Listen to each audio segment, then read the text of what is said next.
I graduated in 1949. I got out and I was working in a grocery store, First National Grocery Store, they called it Finest. And I got to thinking, with this starting in Korea, Uncle Sam's going to say, hey, I need you.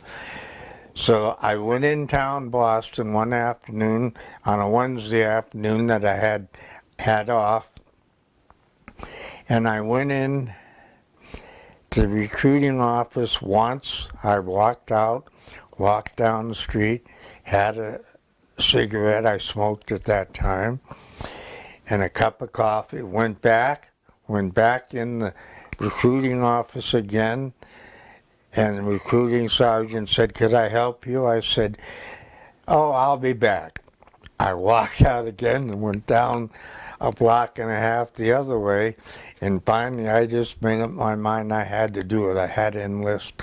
So I enlisted, and I had a choice.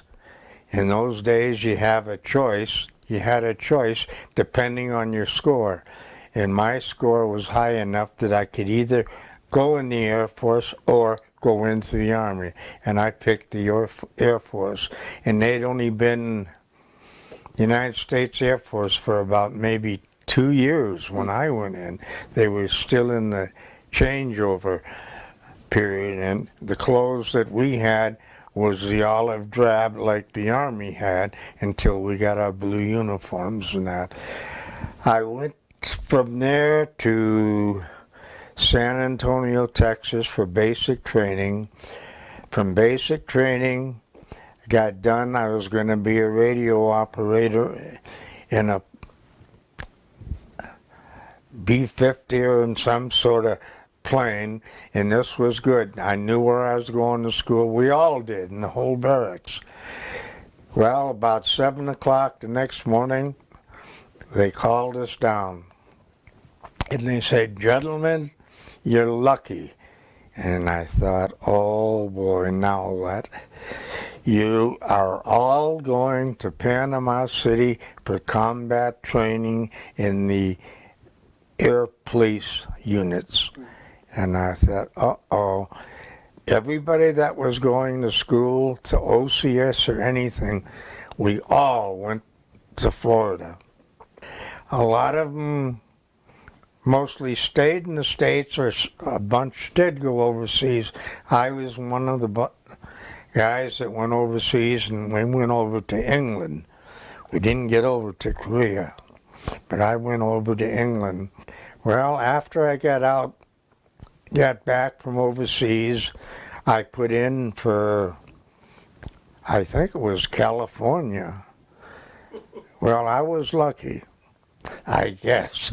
I got sent to Rapid City Air Force Base in Rapid City, South Dakota.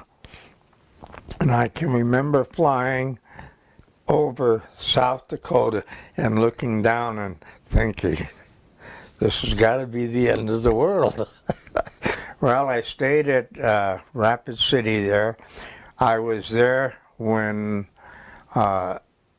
they sent us TDY to the Azores, and I was there. I was with the bunch when General Ellsworth, who was commander of the air base then, and it was called Rapid City, they were flying B-36s then, and they were coming back as low as they dared get to see how the radar defenses were in the United States. Well, they started having some engine trouble, and they thought they could make it through these two big